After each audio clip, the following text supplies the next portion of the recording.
Here at Skyline, we focus on three things always: access, completion, and elevation.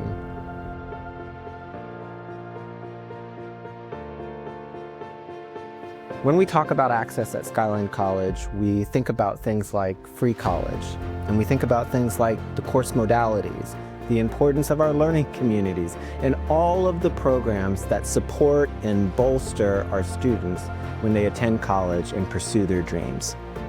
We have programs here at Skyline for students of all backgrounds: high school students, older students who have not started or maybe not completed their college or career goals yet. We have college courses for all community members, especially those simply looking to just improve their lives. When we talk about completion, we are talking about over 100 different degrees and certificates that help students get to where they need to go next, that next step in their lives. And that's where elevation comes in. Here at Skyline, when we say elevation, we are focused on how the community college experience can elevate students into higher levels of economic mobility, so that the people that come to our campus each and every day can get to the goals, be they personal or professional goals that they have.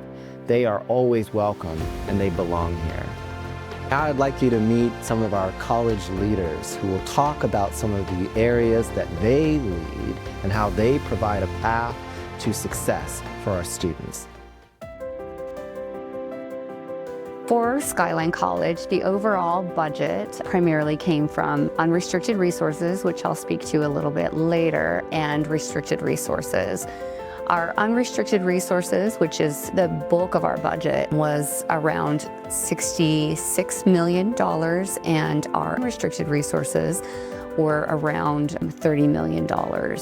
So restricted resources, because we're a basic aid institution, largely come from property taxes and bond measures. So we're really beholden to the public with regards to using our funds appropriately. We can earmark dollars to be able to support various projects that we've designated that are part of our strategy. For example, dollars that were set aside related to the Innovation Hub and Building B2. We do have dollars that like I said, we can set aside or have set aside for maintenance projects. We have the athletic fields, which always require maintenance. And again, I think that speaks back to the fact that Skyline really is effective in managing its resources. And the intent is that we will, because we do earmark these resources, we'll be able to do that in the future. This past year, academic year 25-26, we had nearly 18,000 unique students on campus enrolled at Skyline College. That's both online and in person. And those students, they've all grown. So that's an 11% increase. And they have grown across the board, so all demographics. 14% of our students are in dual enrollment. So they would be typically our youngest students who are still enrolled in high school and simultaneously taking college courses. Our latest numbers show that Skyline College students earned 1,758 degrees and certificates in academic year 2025-26. Specifically, we awarded 1,093 associate's degrees, 8 bachelor degrees in respiratory care, and 657 certificates.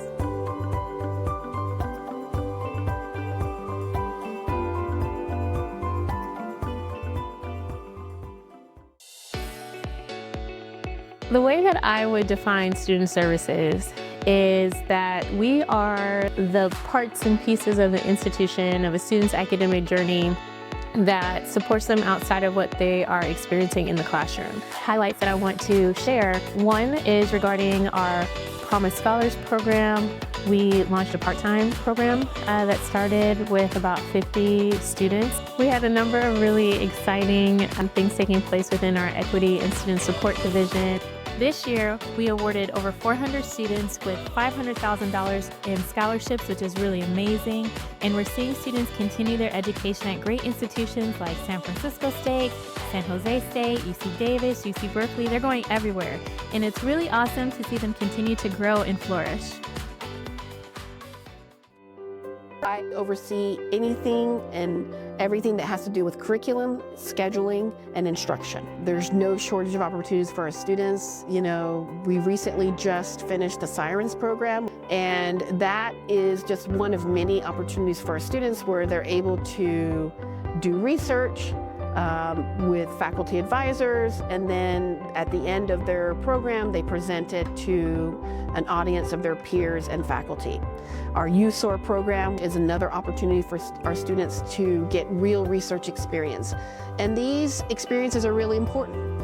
They're important because our students are then able to utilize those experiences and leverage those experiences when they transfer to a four-year college, to get other internships, to get other research opportunities, and then eventually when they graduate, they can leverage those experiences for employment. So when you're talking about social and economic mobility, research is a key component for our students. We also have a California NASA grant where some of our students from our Sirens program are actually going to be continuing their research that they started at the Sirens program with the NASA grant. So these are life-changing opportunities that our faculty are providing our students.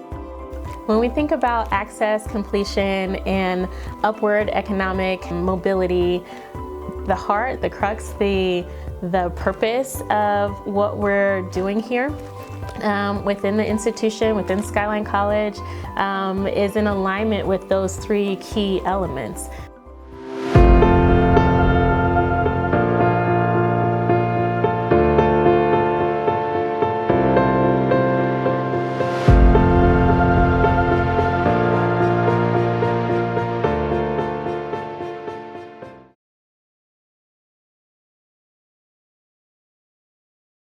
Older students who have not started or maybe not completed their college or career goals yet.